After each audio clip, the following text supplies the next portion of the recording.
Ang lahat ng manggagawa at namumuhunang Pilipino. Narito na ang programang Hatid ay Balitang Napapanahon. Programa at serbisyong tapat at aksyong mabilis para sa inyo. Aksyon Dole sa DZMM. Manggagawa ka man o namumuhunan, bida ka dito! Bida ka dito! Sa pangunguna ng Department of Labor and Employment, sama-sama nating abutin ang marangal at maunlad na bagong Pilipinas. Aksyon Dole sa DZMM! Kasama ang mutya ng masa Doris Bigornia at Dole Assistant Secretary Leng Serrano. Aksyon Dole! Aksyon Dole sa DZMM!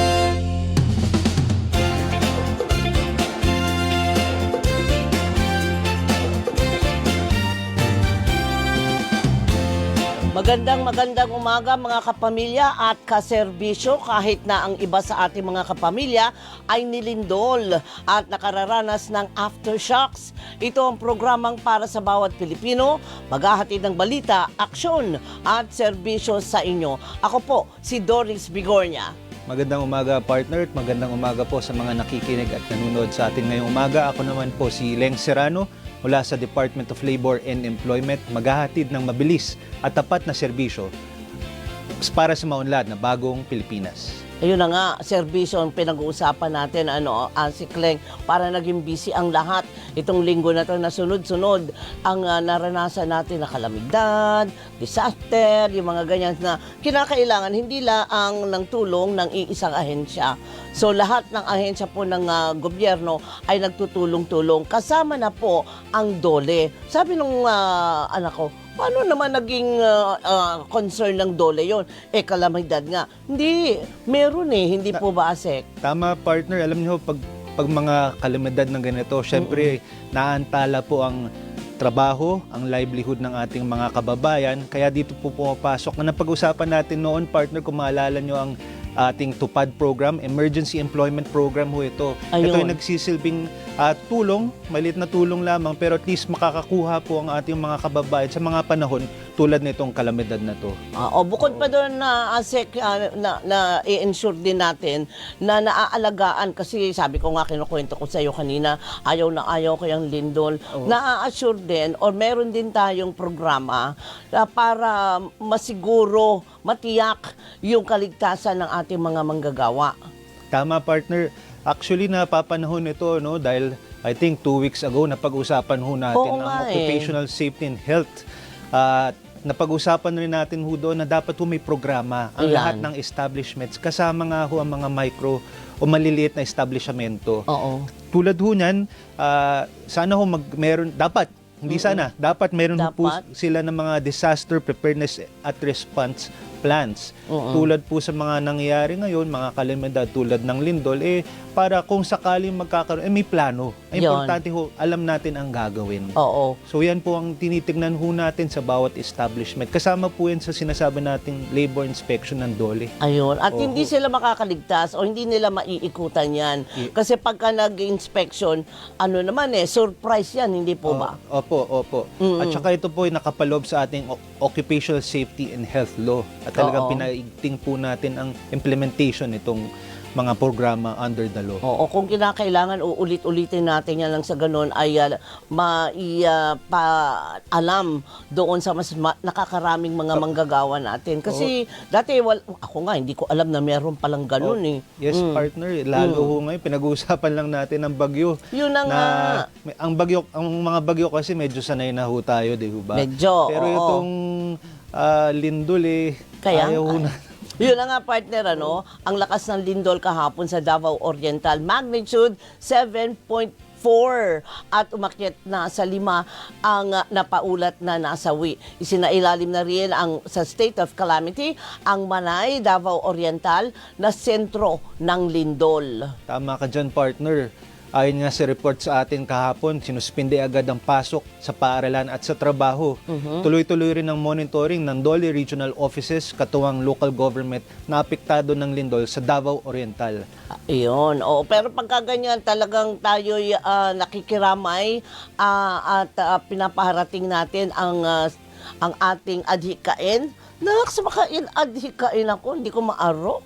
Ang ating misyon na makatulong. Yes, Hindi lamang po sabihin, ito lang naman ang inutos ng Pangulong Marcos. Hindi po. Sabay-sabay na tulong ang kailangang iparating sa lalong madaling panahon. Lalo pa, yung mga ganyang mga nasalanta na apektuhan, parang sila habang nag-aftershock, shock din sila. Yes. Diba? Takot din sila, diba? Pati ang tulungan sana natin, partners, not just the whole of government approach, Oo. whole of nation approach. Kasama po natin dyan ang mga private companies, mga organizations na makatulong.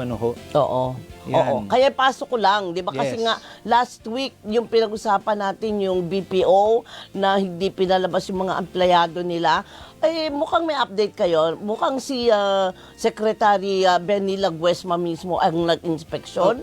Oo nga ho, hindi naman ho nag-inspection. Actually from that event na banggit ho natin, 'di ba? Friday ho last week nagkaroon na ho ng initial inspection. Correct. At nagpatuloy po 'yan inspection sa mga companies, mga BPO. Ngayon po, si Secretary po nagpunta po kahapon para po dumulog at makipag-usap sa mga stakeholders po natin dyan. Oo. Okay, so, ngayon ay matindi na ang pagmumonitor. Yes, para hindi na maulit yung ganong klaseng sitwasyon. Oo.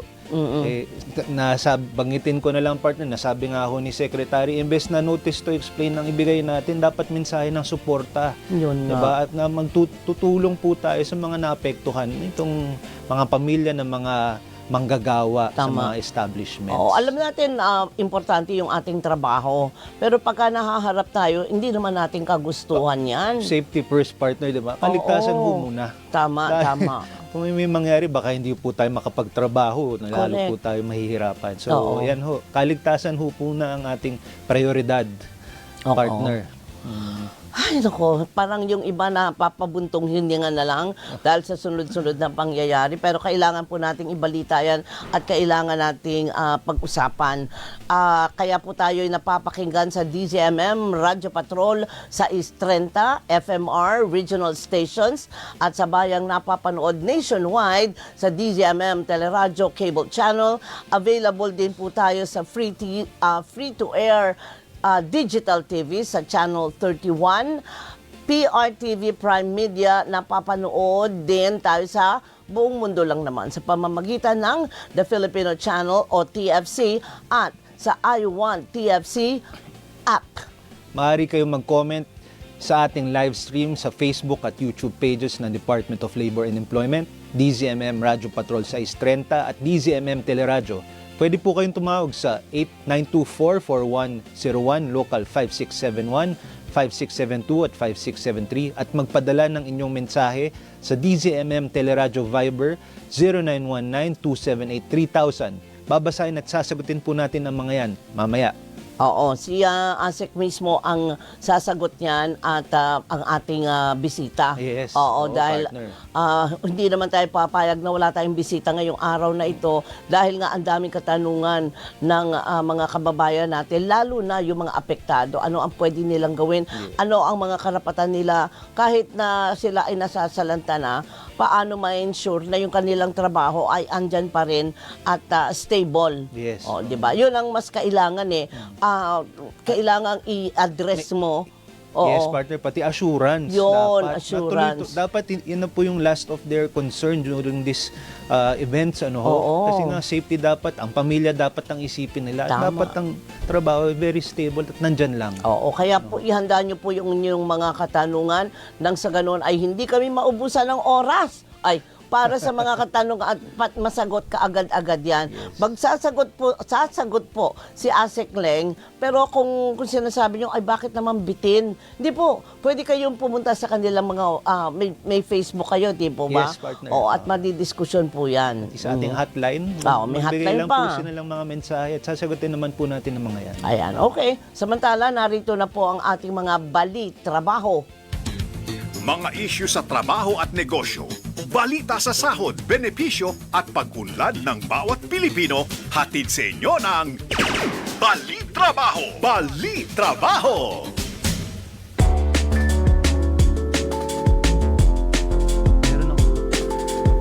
Okay, patuloy pa rin po ang labor inspection ng DOLE sa mga lugar, pagawaan. Kabilang na po ang BPO offices bilang pagtalima sa direktiba ni DOLE Secretary Bienvenido Laguesma upang tiyakin ang kaligtasan ng mga manggagawa. Sa labor inspection na isinagawa sa Cebu, kasunod ng magnitude 6.9 na lindol, natuklasang walang disaster preparedness and response plan. Ang isang kumpanya na nakitaan din ng pagkukulang sa pagpapatupad ng safety and health standards. Well, lagi ko na nararambol yun. Dahilan upang maglabas ang DOLE ng work stoppage order sa nasabing kumpanya. Magpapalabas din ang DOLE ng inspection order para sa 23 pang BPO company sa Cebu. Ayon kay DOLE Regional Director Roy Buenafe, binibigyang importansya ng DOLE ang pagpapanatili ng kaligtasan at kalusugan ng mga manggagawa at dapat din itong maging pangunahing layunin ng bawat employer. Kaugnay nito, personal na bumisita nga po kahapon sa Cebu si Labor Secretary Bienvenido Laguesma at pinangunahan ang pakikipagpulong sa mga kinatawan ng mga BPO kaugnay ng kahalagahan ng kaligtasan ng mga manggagawa. Pinalalakas na Department of Labor and Employment ang kampanya para sa ligtas at maayos na lugar ng paggawa. Ito ay binagyan diin sa ginanap na 2025 National Occupational Safety and Health Congress noong Oktubre 6 at 7 kung saan inimbitahan ng mga manggagawa, namumuhunan at occupational safety and health practitioners para talakayin ang pamamaraan na layong matiyak na nasusunod ang safety standards sa lugar ng paggawa. Kabilang sa paksa sa pagtitipon ang pagpapalawak ng mga polisiya upang maprotektahan ng mga manggagawa at kahalagahan ng sama-samang pagkilos para sa nagbabagong work environment. Iginiit ni Labor Secretary Bienvenido Laguesma na ang pagkakaroon ng ligtas at maayos na working condition maging sa maliliit na pagawaan o establishmento ay non-negotiable o hindi maaaring ipagsawalang bahala. Patuloy ang DOLE sa pagpapatupad ng mga programa para maprotektahan ng mga manggagawa, kabilang na ang pinaigting na pagpapatupad ng Occupational Safety and Health Law. Tuloy-tuloy yan, ASEC. Yan makakaasa ang ating mga manggagawa. At ganoon din yung mga employer. Two-way yan para protektahan ang kanilang mga interes, ang kanilang, ang tawag mo doon, kalagayan. Tama, partner, tulungan po dapat tayo. Yes. Okay. O, ito naman, good news. Magkatapos naman ng ang mga bad news, medyo good news naman ito. Napabilang na po kasi ang Department of Labor and Employment sa Hall of Fame ng Association of Government Accountants of the Philippines o AGAP na kumikilala sa mga ahensyang nagpapakita ng husay sa financial management. Sa pagtitipon na idinaon sa Davao City, Davao talaga, pinangunahan ni Labor Secretary Bienvenido Laguesma ang pagtanggap ng panibagong parangal sa DOLE bilang isa sa Outstanding Accounting Office noong 2024. Patunay ang ibinigay na pagkilala at pag-angat sa AGAP Hall of Fame base sa kalidad at integridad ng financial report ng DOLE. Gayon din sa responsable at maayos na paggastos nito ng pondo ng bayan para sa kapakanan ng mga manggagawang Pilipino sa iba't ibang panig ng bansa. Nakatanggap din ng pagkilala ang iba pang attached agency ng DOLE tulad ng National Wages and Productivity Commission, Institute for Labor Studies, National Conciliation and Mediation Board at Professional Regulation Commission. Ito rin dagdag good news, partner. Lumagda ang Professional Regulation Commission o PRC at DPWH ng kasunduan para sa pagpapalakas ng professional regulation sa mga proyekto ng pamahalaan. Pinangunahan ni na PRC Chairperson Charito Zamora at DPWH Secretary Vince Dizon ang paglagda sa Memorandum of Agreement na layong matiyak na ipapatupad na maayos na mga licensed professionals ang mga infrastructure projects ng gobyerno. Nakasaad din sa kasunduan ang pagtutulungan ng dalawang ahensya sa pagbahagi ng impormasyon at pagbantay sa mga proyekto, gayon din ang pagpataw ng parusa sa masasangkot sa posibleng anomalya. Nangako si PRC Chairperson Zamora ng mabilis na pagresolba sa mga reklamong idudulog ng DPWH bilang suporta sa kampanya ni Pangulong Marcos Jr. para sa malinis at maayos na pagpapatupad ng mga programa ng pamahalaan. So, Asek, ibig lang sabihin, kahit po tayo kaliwat kanan ng ating pagka-busy doon sa pag-alalay sa ating mga kababayan na naperwisyo, ay tuloy-tuloy pa rin naman ang mga ang mandato ng bawat ahensya. Yes, partner, yan, parang business as usual. Yun, oo. Dagdag lang po itong mga kalamidad na sa ating pagtugunan sa ating trabaho, pero andyan po yan, kasama ho yan. Oo. Walang tigil. Kasi nga, lalo pa ngayon. Dahil kailangan ng kaagapay ng ating mga kababayan. Hindi lang yung karamay, kaagapay. Kasi ano yung gagawin nila, saan sila pupunta, anong pwede nilang makuha na tulong. So, lahat yan ay inaayos. Yes, partner, natin mga services Yan. na binibigay ng bawat ahensya na concern. At ayun nga, ang ating panawagan sa mga namumuhunan, employer, na sana magbigay rin ng karapatang tulong. We are calling on their compassionate side. Oo. And generosity. Generosity. Lagi ko sila, generosity. So, yan po, malalaman pa natin ang iba pang mga tulong na mabibigay. Tabang, ang tawag nila, no? Tabang ba, Camille, tama ako? Tabang, tulong para sa mga kababayan natin na apektuhan. Pero wag po kayong bibitiw, ha? Magbabalik pa po ang Aksyon Dole sa DZMM dahil meron na tayong makakasama pagbalik natin. It's a surprise ito. Surprise. Oo. Okay, wag lang kayo aalis kasi hindi kami aalis. Wait lang. Si Doris Bigornia at si Asek Leng Serrano, katuwang ng mga namumuhunan at manggagawang Pilipino sa Aksyon Dole sa DZMM.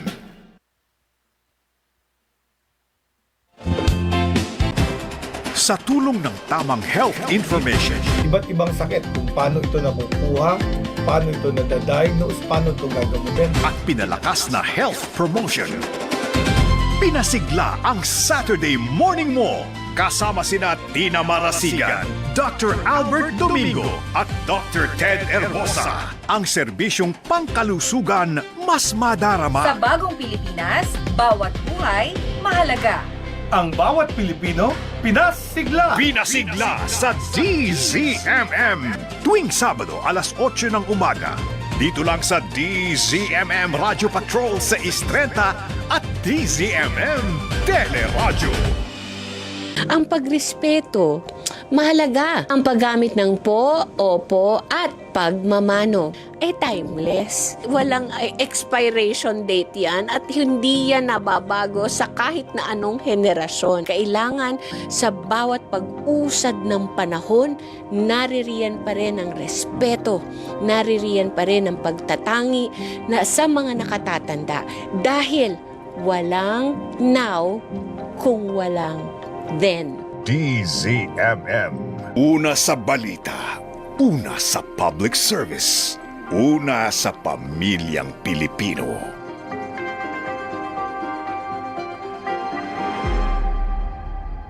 Pagbuhay at kabuhayan ang nakataya.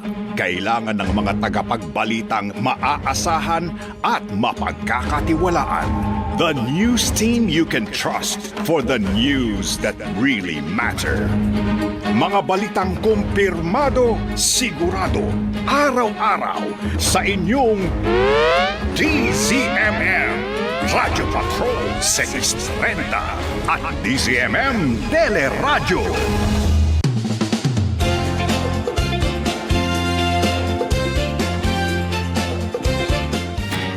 Serbisyo, impormasyon at tamang aksyon mula sa Department of Labor and Employment. Lahat ng yan ating alamin sa Tatak Dole. Tatak Dole sa DZMM.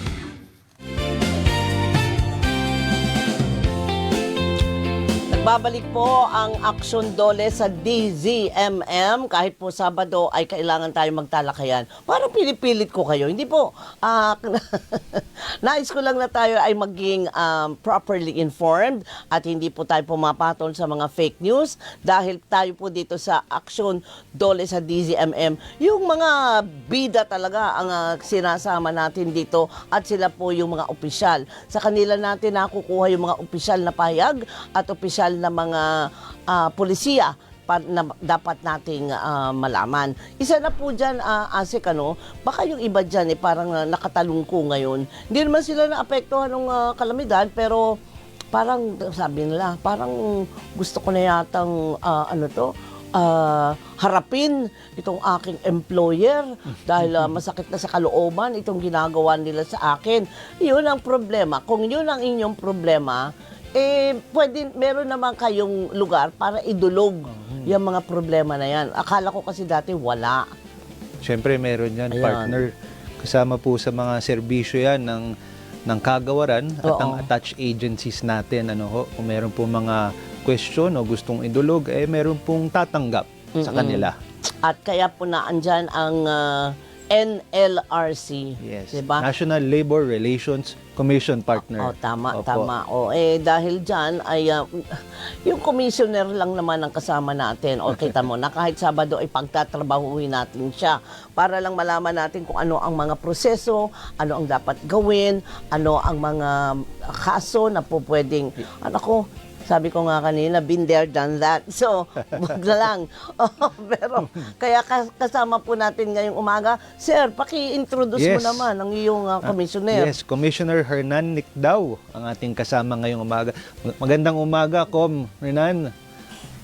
In behalf of the NLRC po, ang aking chairperson Grace Manikistan at ang aking mga kasamang commissioners and labor arbiters, isang magandang umaga po sa inyong dalawa at sa inyong mga tagapakinig at tagapanood. Good morning po, Commissioner. Pero ilan ba ang mga commissioner? Meron bang chairman na tinatawag dyan? Ayan. Ang mga commissioners po ay mayroon pong 6 na divisions dito po Okay. sa Luzon at may isang division sa Visayas at may isa pa sa Mindanao. So overall, meron pong 24 na commissioners. At ang amin naman pong mga labor arbiters kung saan po nagsisimula ang mga kaso ay nasa mga higit 6 na po dito sa NCR at sa lahat po ng mga regional arbitration branches namin ay mayroon rin pong mga labor arbiters at ang dami po nila ay depende sa dami ng kaso na tinatanggap ng kanilang RABs or regional arbitration branches. Ang partner ng ating mga labor arbiters, parang yan ang mga judge sa ating mga ganyan. normal na korte. Arbiter. Oo. Labor arbiter naman po ang tawag dyan kapag labor ang concerns. Alright. Yan po. Nasabi nga ho ni Com Hernan, ito pong ating mga labor arbiters ang sila yung matatagpuan sa ating mga regional arbitration branches. All over the Philippines po. Every region po okay. meron. Akala ko pupunta ka pa dito sa Manila. Hindi ho. Meron lang ho dito sa Manila, syempre, pero kada rehiyon meron ho yan. Yung Bacom. Yes. Oo. Pero rewind lang tayo ng konti. Pakibigyan mo lang kami, Com, ng konting backgrounder. Ano ba ang NLRC? Ang National Labor Relations Commission po ay create under sa Labor Code. That is almost more than 50 years ago na po. Kami po ay isang quasi-judicial agency. Ang ibig sabihin nga po noon ay kami ay isang parang husgado o hukuman na ang tutok lamang ay tungkol sa mga labor cases na naisasampa sa amin. Kami po, kagaya ng ibang mga agencies under DOLE, ay isang tripartite, meaning kami po ay pinamumunuan ng isang government sector representative. Ang bawat division po ng aming commission ay pinamumunuan ng isang government sector representative, gaya po ng aming chair na si Grace Manikistan. Siya po ay ilampung taon na nagsilbi sa Department of Labor, sa POEA, sa mga attached agencies nito bago po siya naging chairperson ng NLRC.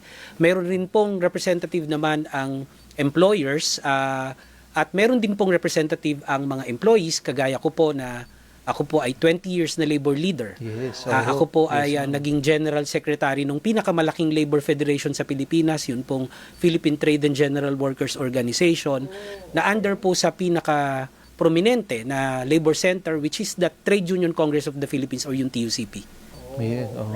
So, Asek, go. Sa kada division kasi, every division, 3 po ang representatives na nandyan. Yun Oo. nga po yung sinasabi ni Commissioner, isa po galing sa workers, tulad po niya. Oo. Isa po representative of the employers at isa po public sector. Kaya tripartite po. Kung di po ako nagkakamali, this is the first adjudicatory body that is tripartite in nature. Ibig Oo. sabihin ho, meron pong representatives from all the parties. So, kumbaga, Talagang- inclusive. Yes, Oo, di tama ba? partner, tama. Oo, Oo. inclusive. So, walang iiwanan na sektor kung ang usapin ay tungkol nga sa paggawa. Opo, yes.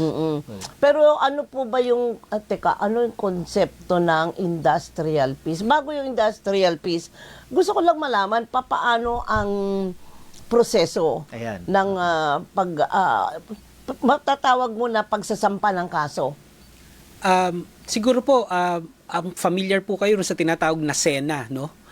Yung SENA, Ano po SENA? ito po yung single entry approach. Ito po ay Okay. naging batas na programa ng Department of Labor.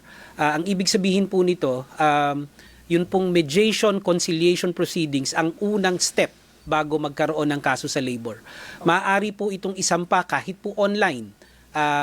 Sa lahat po ng tanggapan ng DOLE, kahit po sa NCMB, sa BLR, sa regional branches, sa field offices, pati po sa lahat rin po ng tanggapan ng NLRC, kung halimbawa naman pong OFW cases sa lahat po ng tanggapan ng DMW, POEA, wala na pong POEA, ng OWA, maaari pong isampa ito. So ito po ang nagsisimula po ito, kahit nga po online, pwedeng i-file, pwede rin pong magkaroon ng online hearings lamang po rito. Susubukan po rito na magkaroon ng settlement kaagad between the parties. Parang sa barangay lang po. Mag-ayos muna. Yes po, Oo. mag-ayos po muna para po kasi po yun po yung win-win na situation eh. So pag halimbawa po nga na-try na parang palengke lang po yan. O halimbawa, ano bang hinihingi mo manggagawa? Ikaw naman employer, how much are you willing to offer? So yung pong mediator, conciliator ng aming tanggapan, ng DOLE, susubukan po silang ipag-meet halfway. Pag nag-meet po halfway, tapos na po yung kaso, sarado na. So masaya pong uuwi ang dalawang partido. Ito, Win-win. Yes. Ito ko mga ating first step Kasi paminsan partner nakikita ho natin kailangan lang mag-usap pala ang mga parties na may kasamang ibang tao. So Oo tayo nga. sa NLRC or sa ahensya ng kagawaran tayo pag-facilitate lamang Kasi tama ho sa amin ni Com, sa kanila naman manggagaling ang settlement. Oo. Pero paminsan mas gusto yata nila mag-intervene ang government. Kaya ito po ang ating proseso. But ito lang naman Com ang unang proseso Yes po. Kung halimbawa po, madagdag ko po, sa proseso na ito, hindi mo po kailangan ng abogado. Ayan. Ay, bakit?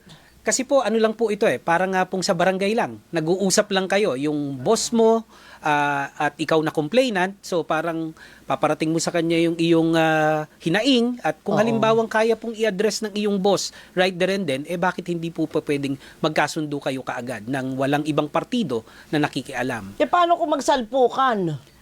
Yun po ang role ng ating mediator conciliator na kumbaga po para hindi mangyari yung kasi nga po dahil kaya umabot na sa punta na yun medyo may pag-iiringan na. So Mainit na. yes po. So yun po trained po ang ating mga conciliator mediators, year round po silang nagkakaroon ng seminar kung papaanong i-handle ang parties at kung papaanong magkaroon ng resolusyon yung mga hinaing na dinudulog ng mga partido. Asek. Paminsan kasi partner pag sila nag-uusap sa plant level, ibig sabihin nun sa kanilang mga establishments, Oo. parang hindi kahit may punto yung isa may punto, ayaw Oo. magkarinigan.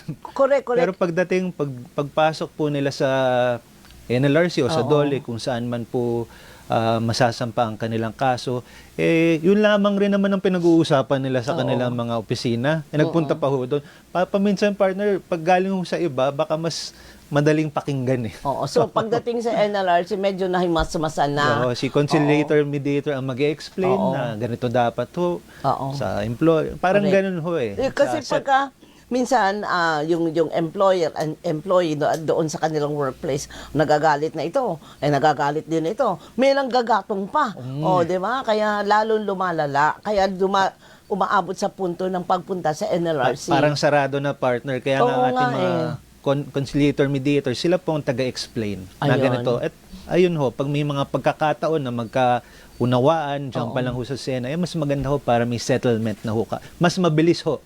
Mas mabilis ho na proseso. Otherwise, bibilang ka ng taon bago mo ma-reserve ba yan. Ano po ang batting average ng NLRC na napapagkasundo? Mataas po. Almost 30% po ng mga kaso sa Sena ay nare-resolba between the parties. Kasi nga po, ay dagdag ko lang po sa sinabi nyo kanina, yun pong ating mga conciliator mediators, years of experience po eh. So, kumbaga parang, limba, ako po, nakita ko na to before eh. Nagkasundo sa ganitong pamamaraan. So, baka po pwede nating i-apply ito kasi sa experience ko, ganito yung nangyari doon sa nakaraan. So, baka po pwedeng ikaw tanggapin mo ito, ikaw tanggapin mo to. Tapos marirealize nila na baka hindi naging option yun doon sa plant level. Pero pagdating sa NLRC, sa DOLE, nagiging option po siya at katanggap-tanggap naman sa bawat partido. Ayun. So, yun pala partner, yung mga responsible sa ganyan, sa arbitration, ang daming baon na pasensya. Ay, oo. Di ba? Yes. Kasama po yun. Kasama po yan. Kasi pag nagsalpukan na, ay pareho naman, siyempre, ang feeling ng, at paniwala ng empleyado, ako tama eh. Sabi naman ng employer, ako ang tama. So, dapat talaga yung mga arbiter nila, talagang may baon na pasensya. Pinapaunawa partner ko ano ba ang nakasaad sa batas o ano ba ang nararapat. Hindi yung kung san-san galing lang. Kaya nga pero merong ganung klaseng mindset, Commissioner, na ba't naman ako pupunta dyan? Pro-management yan. Talo ako lagi. Ganon. Mali po na perception yon, kagaya po ng sinabi natin kanina, balansyado po sa NLRC. Isa po itong tripartite at talaga pong impartial. Makikita naman po na napakarami ng mga cases na na-resolve rin in favor of labor at maraming mga monetary awards na naibibigay sa ating mga manggagawa. Depende po kasi talaga po yan sa facts ng kaso.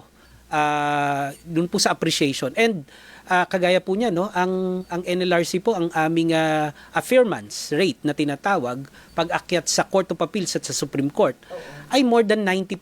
Minsan po halos 95% pa. So ang ibig sabihin po nito, tama at makatwiran yung mga desisyon na lumalabas mula sa NLRC. Okay. Balik lang ako. After Sena, sabihin ho natin na wala hong agreement. Hindi po nagkaunawaan ng mga parties. Ano na ho ang next step? Nagmatigasan. Yes, parehas. Ano na Ang next step na po doon, yun ay tinatawag na arbitration na po na process. Okay. Kasi yung una nga po, conciliation and mediation. So ito po arbitration na. So mapupunta na po rin sa labor arbiter yung kaso. Ito po kailangan na pong personal na pumunta ng tao sa aming tanggapan kasi po meron na pong mga legalidad na kailangang sundan. At ito po, kung hindi pa rin po magkasundo, ang proseso po sa NLRC ay tinatawag na summary proceedings. Okay. Ang ibig sabihin po nito, a little background lang po, prior po rin sa pagkaka-create ng NLRC, meron po tayong tinatawag na Court of Industrial Relations. Ano yun? Yung Court of Industrial Relations, under po siya sa judiciary. Okay?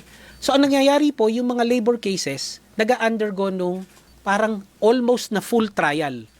Ibig sabihin, para pong yung mga kaso na, alam mo yung joke sa mga abogado na minana na ng abogadong bagong pasa, yung kaso nung tatay na nagpaaral pa rin sa anak, hindi po mangyayari sa NLRC yun. Dahil sa amin nga po, summary proceedings lang, ang ibig sabihin po nito, pag hindi pa po talaga nagkasundo ang mga partido, ang gagawin po ng aming labor arbiter ay magseset lamang ng schedule ng submission ng position papers.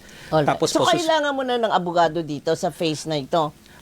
Maaari pong irepresenta ng isang tao ang sarili niya kung kaya niya naman, kung mahusay siya. Pero kung hindi niya po kakayanin, kailangan pong magkuha na siya ng abogado. Pero of course, ang ating pong constituency ay mga manggagawa at nawalan pa ng hanap buhay karamihan. Kaya nga.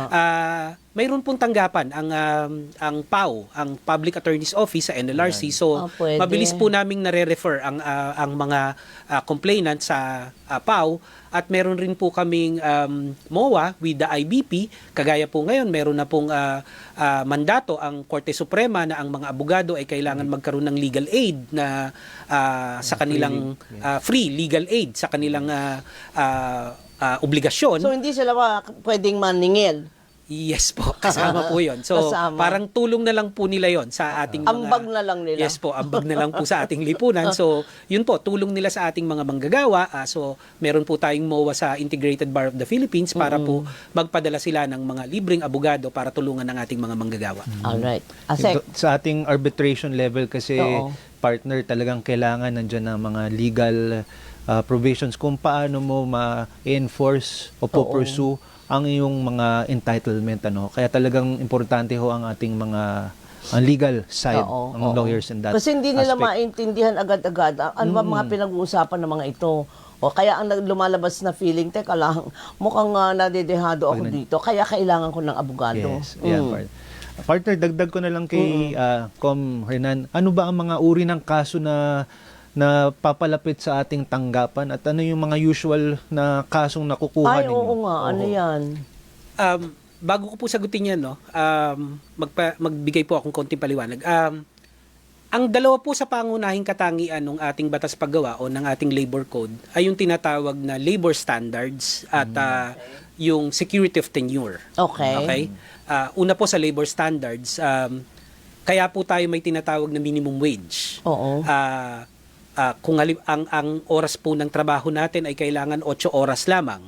Pag lumagpas ng 8 oras, kailangan po meron tayong overtime pay. Bayan. Pag halimbawa po ang ating pagtatrabaho ay kailangan 6 na araw lamang maximum sa isang linggo at may day off ang tao. Meron po tayong mga holidays at kailangan either walang may bayad or may premium pay pag halimbawa pinagtrabaho sila ng holiday. Ito pong mga labor standards na to, ito po yung minimum. Hindi po pwedeng bumaba sa minimum na ito ang sweldo at benepisyo ng mga tao. Oo. So pag bumaba po rito, maaari po silang dumulog sa DOLE at sa NLRC at mag-enforce ng tinatawag na money claims. Kasi po sila ay nagiging underpaid or minsan talagang hindi binabayaran sa kanilang dapat natanggapin. Violation na yon. Violation diba? na po yun ng Oo. tinatawag na labor standards. Alright. Ikalawa po, yung tinatawag na security of tenure. Kung napapanood po natin sa mga pelikula na yung parang I don't want to see your face anymore, you're fired. Oo Ay, nga. di ba? Oo. Hindi po uubra sa atin sa Hindi Pilipinas pwede yun. yan. Hindi po pwede yun. Pampelikula lang po yun. So, Drawing lang. yes po, ang karamihan sa ating mga manggagawa ay yung lalo na po yung tinatawag na mga regular nating mga manggagawa ay entitled sa security of tenure. Okay. Ulitin ko lang po regular kasi yung pong mga matatanda sasabihin nila iho, iha, permanente ka na ba sa trabaho? Wala pong permanente na trabaho. Regular lamang. Ibig sabihin po, pag ikaw ay, kasi pag permanente, hindi ka na talaga pwedeng tanggalin. Wala nang alisan. Opo. So, pag regular po, ang ibig sabihin nito, pag meron pong tinatawag lamang na just or authorized causes, maaari kang tanggalin sa iyong trabaho. Alright. Pero kung wala po yung mga kausa na yon, hindi ka po basta-basta paaring tanggalin sa iyong trabaho. Ayun. Teka lang, babalikan natin yung punto na yan, Commissioner at partner ko. Kasi i-announce lang natin na nakaranas muli ng magnitude 4.6 na lindol ang Manay, excuse me po, Manay, Davao Oriental. Kaninang, ano to? Ngayon lang. 9:10 ng umaga. Partner, sige, pakituloy mo. Ito ay aftershock pa rin ng malakas na lindol na naranasan kahapon, ano ho? Aftershock lang, pero ang lakas. Pero malakas pa rin, hindi na aftershock yata ang ganyan Kaya kalakas. Kaya nga nakakatakot. Kaya manatili po kayong nakatutok dito sa DZMM dahil lagi tayong magbibigay ng update at nang sa ganun ay handa po ang lahat. Hindi lang po yung mga apektado, kundi lahat ng gobyerno, ahensya ng gobyerno na nakahanda naman, naka-ready. Kumbaga ay bigyan lang ng senyales ay talagang go na sila. Diba? Okay, so ano tayo? Pause muna ako. Okay. Alerto, alerto sa lindol. Alerto sa lindol. Yung aftershock parang isang lindol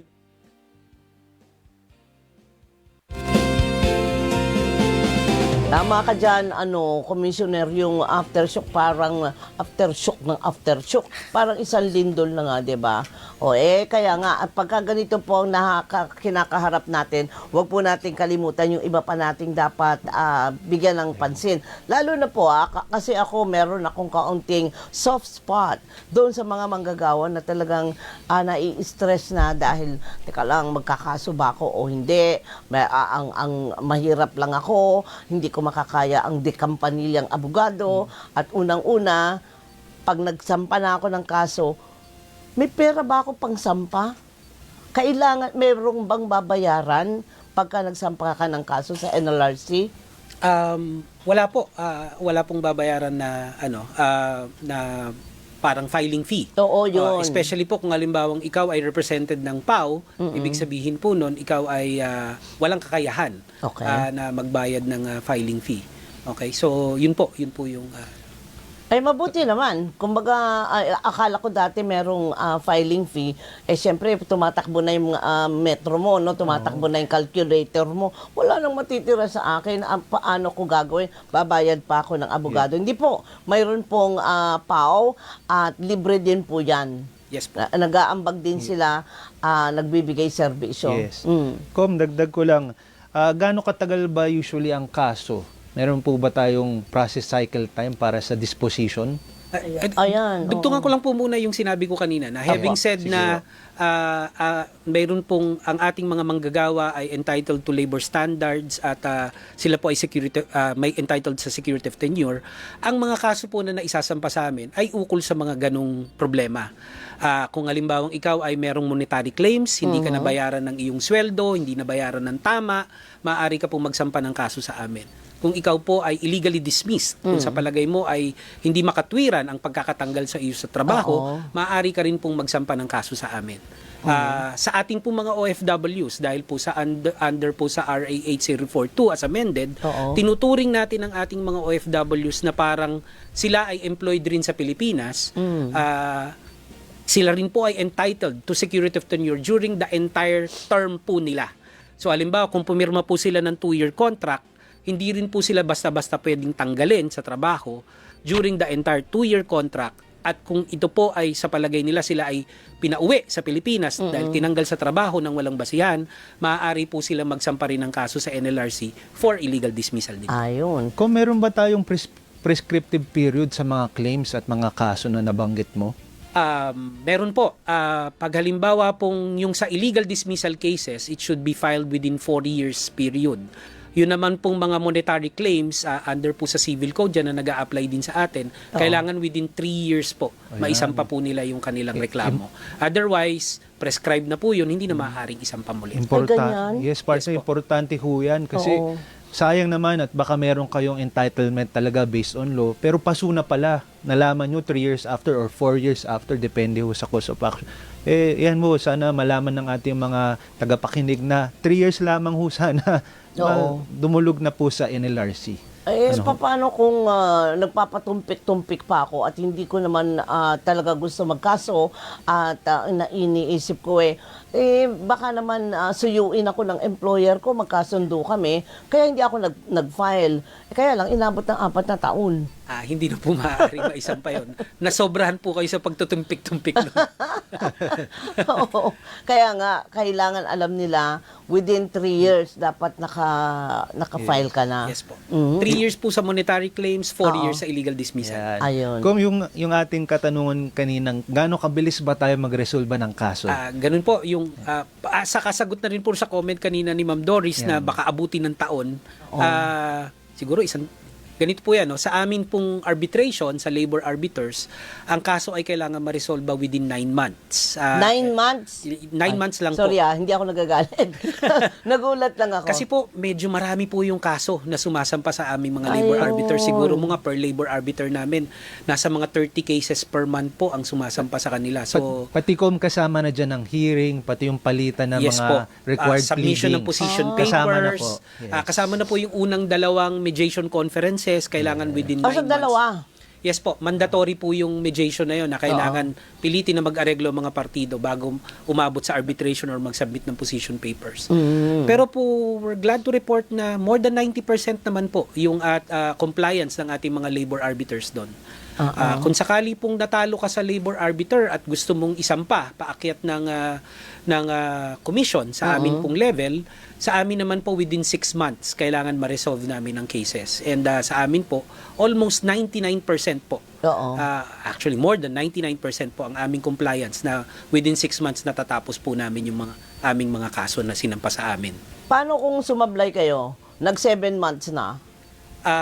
Ano po yun, mapapagalitan po yung aming commissioner na mayroon pong mga siguro isa or dalawa. Halimbawa, ako lang po personally, no?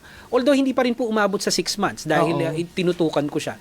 Meron pong isang kaso na umakyat sa amin na 26 volumes po yung case folders niya. Oh my so, God. bawat isang case folder ay ganito kakapal. So, Ang kakapal napakatagal niyan, po. partner. Oo. Sus Mariose. Napakasisipag ng mga abogado na magsulat. So, at napakarami ng complainant. So, yun pong decision na nilabas namin recently, 80 pages. Dahil po sa sobrang haba nung kaso. Pero wala kayong kaso na tatanggihan nyo? Na wag na, ang dami na namin kaso eh. Bawal po yun. Kami ay baka maarta or makowa at mawalan kami ng trabaho. Ayaw natin yun. Kom, dagdag ko lang. So pagkatapos ng ating hearings, pag meron ng decision, ano na ho ang next step para dyan? Idagdag ko lang po, no? Ang kaibahan po sa ating labor law is that pag halimbawa pong ang desisyon ng labor arbiter ay merong order ng, alimbawa, ang kaso mo ay illegal dismissal at sinabi ng arbiter you were illegally dismissed at may order na i-reinstate ka. Ibig sabihin, sa ayaw at sa gusto ng employer mo ay babalik ka sa trabaho. Immediately executory po yun. Immediately? Yes po. Kahit po na yung employer ay umakyat sa amin sa commission, kailangan ibalik ka na sa trabaho. Habang Ganun umaapila? po yun. Opo, habang umaapila. So, Okay. pabor po Tandaan siya. yan. Yes. Pabor po siya sa mga manggagawa. Ayun. Asek? And it's sa pag-execution stage na ho ng ating decision, kunwari ho, final executory na ho yan. Paano ho na ho ba nagiging proseso dyan? Ganito po, no? Ang kaibahan rin po ng ating labor cases is that halimbawa sa amin po sa commission, nanalo ka na.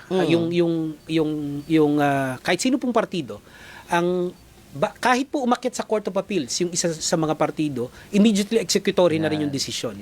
So, ang ibig So, sabihin bayad po na nun, tsaka reinstatement? kung halimbawa po na merong bayad, Oo. maaari na pong i-execute yon. Ang ibig sabihin, kailangan pong bayaran na yung tao. Yung ma-reinstate na siya at kung merong monetary awards, mabayaran na siya. So, pag halimbawa nanalo po ang empleyado sa baba, bago umakyat, meron pong bond na tinatawag yan, bago ma-perfect yung appeal. So, pwede nyo na pong hilahin yung bond na yon. Okay. Kung halimbawa kulang naman yung bond, meron po kami mga sheriff at yung mga sheriff namin, pupuntahan yung employer, so pakiusapan sila magbayad. Kung hindi, kukunan ng yung gagarnish yung pera nila sa bangko at babayaran yung ating mga empleyado. Ganun po siya. Ito na ho yung ating execution at satisfaction of the decision. Kasi syempre, partner, ayaw naman natin na paper win lang. Dapat ma-execute ito kung anong claims mabigay sa mga manggagawa. Oo. Ngayon ko lang nalaman na pwede pala yun habang pending yung mga apila-apila. Yes. Balik ka na at bayad ka na. Ganon. Kung maaari nyo rin bang mabahagi yung ating may mga partnerships ba tayo with other agencies to enforce yung ating satisfaction ng ating mga kaso? Meron po. Meron po tayong MOA na pinirmahan kasama ang LTO. Kasi po, pag halimbawa pong walang mahila na pera sa bangko, baka may mga sasakyan na makita. Yan. So, meron po tayong MOA na pinirmahan sa LTO at kung halimbawa may sasakyan ang mga kumpanya, pwede po nating pahila yung mga sasakyan nila. Meron rin po tayo sa ano bang tawag dito? LRA.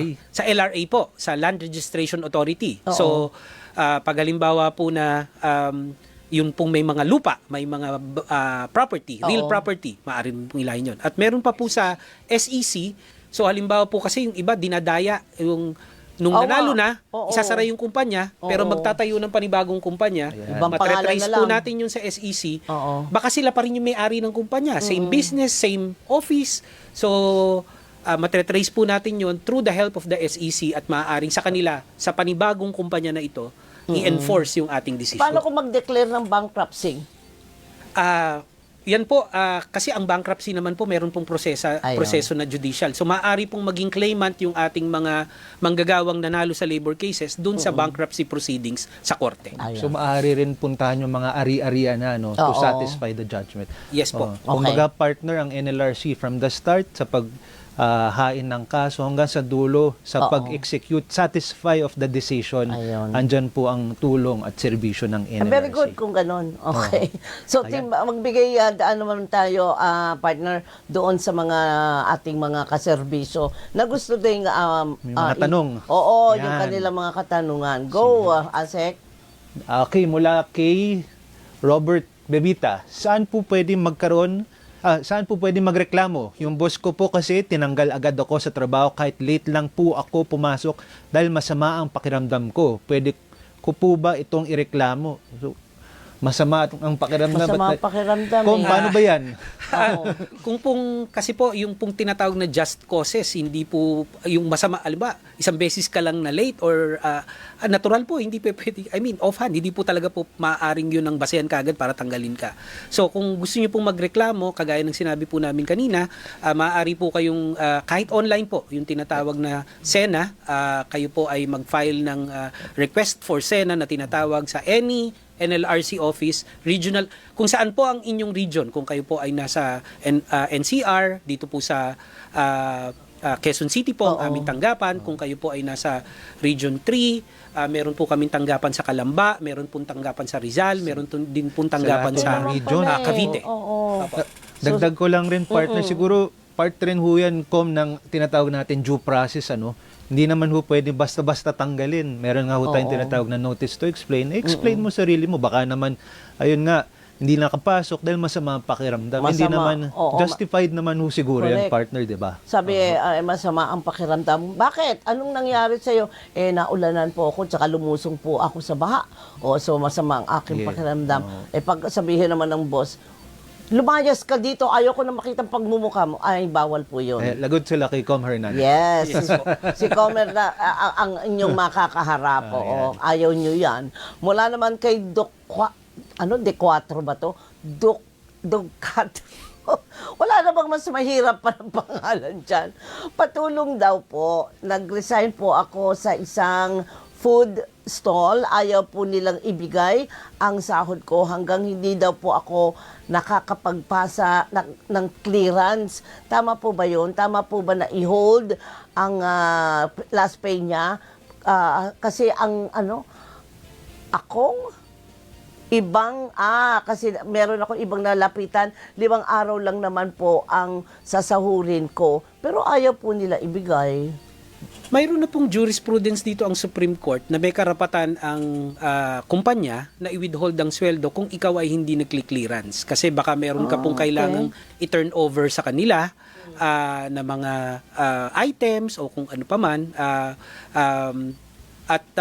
Kung halimbawa po na yung clearance naman po, pupunta ka lang doon at di ba mag-clearance ka lang. Kung halimbawa pong wala ka namang obligasyon sa kumpanya, wala na pong dahilan para hindi ibigay ang sweldo mo or last salary mo ng kung halimbawa ginawa mo na po yun at ayaw pa rin ibigay, maaari ka na pong dumulog sa amin sa NLRC. Yes, oo. May katanungan pa tayo, partner, mula kay Mark Between. Ano po bang pwede kong gawin kung ang employer ko ay hindi naghuhulog sa SSS, Pag-ibig at PhilHealth? Ayan. May sabi-sabi po na hindi rin sila nagbibigay ng 13th month pay. Halos 2 buwan pa lang po kasi ako dito. Ayan, Yun pong SSS Pag-ibig at PhilHealth, mayroon po silang sariling enforcement ng pag hindi po binabayad to. Number 1, ito po ay mandatory.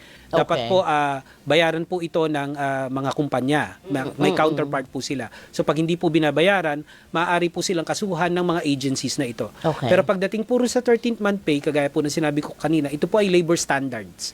At kailangan po lahat ng mga empleyado ay mayroong 13th month pay na ibigay bago mag-December 24 of each year. At ano po yan, prorated po kung halimbawa hindi ka nakakumpleto ng 1 taon. Yan. So, kailangan pa rin ibigay po sa iyo to. So, halimbawa kung 3 buwan ka nagtrabaho, 3/12 yung pwede mo makuha na 13th month Paano pay. kung hindi ka regular?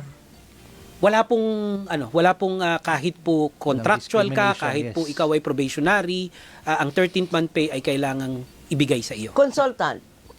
Hindi po. Ang consultant po kasi ay hindi naman po siya empleyado. Ayun, hindi siya considered as Hindi siya employee. considered as employee po. Naku, wala pala ako.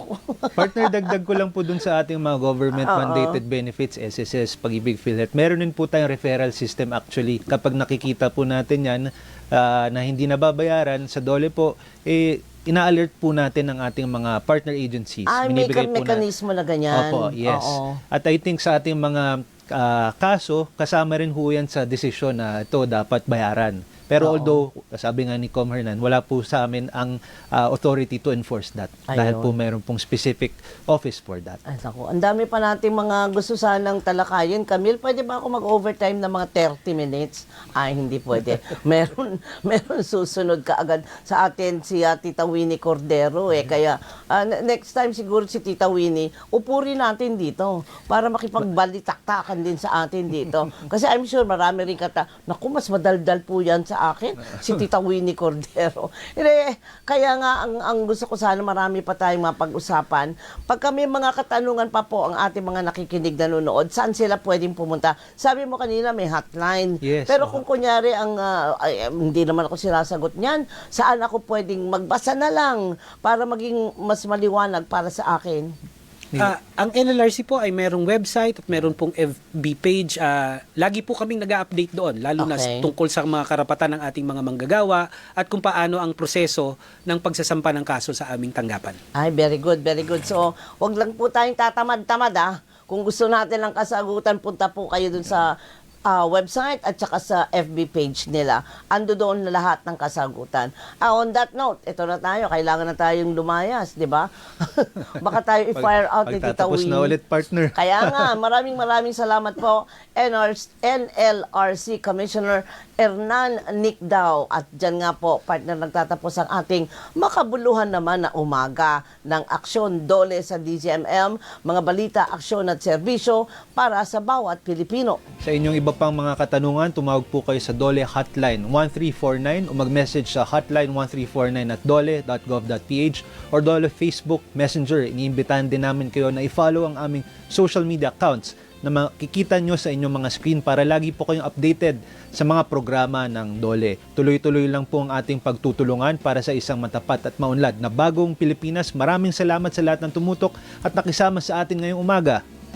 Yan, mga kapamilya at kaserbisyo, manatiling nakatutok sa DZMM Radio Patrol sa 630 at DZMM Teleradyo. Kita-kits ay sa lahat ng mga update tungkol doon po sa nangyayaring kalamidad, yung pagdindol doon sa mga kababayan natin doon sa bandang Mindanao. Dito po kayo tumutok para sa mga official na update dyan sa lugar na yan at nang tayo ay maging handa at makapag coordinate sa ating mga local officials. Doon lang po tayo makikinig. Okay? Sige. Ayun, Opo, sige, go. So, sa DOLE, mabilis at tapat na serbisyo ang maasahan ng bawat Pilipino. Kasama sila doon sa pagtutulong Yes. doon sa mga nasalanta. Huwag niyong kalimutan. Sige po, babay na tayo. Bye-bye. Salamat po. Hanggang next Saturday po, magkita-kita po ulit tayo. Sana ay may part 2 si NLRC, di ba? Magaling Pabalikin natin, partner. Oo, kasi Yes. daming katanungan. Okay. Sige po, maraming salamat, partner. Salamat, as always. partner. I'll see you next week. Warming up ka lang, galing mo na. Okay. Commissioner, maraming salamat po. Maraming salamat Bye-bye. din po. Ingat po tayong lahat.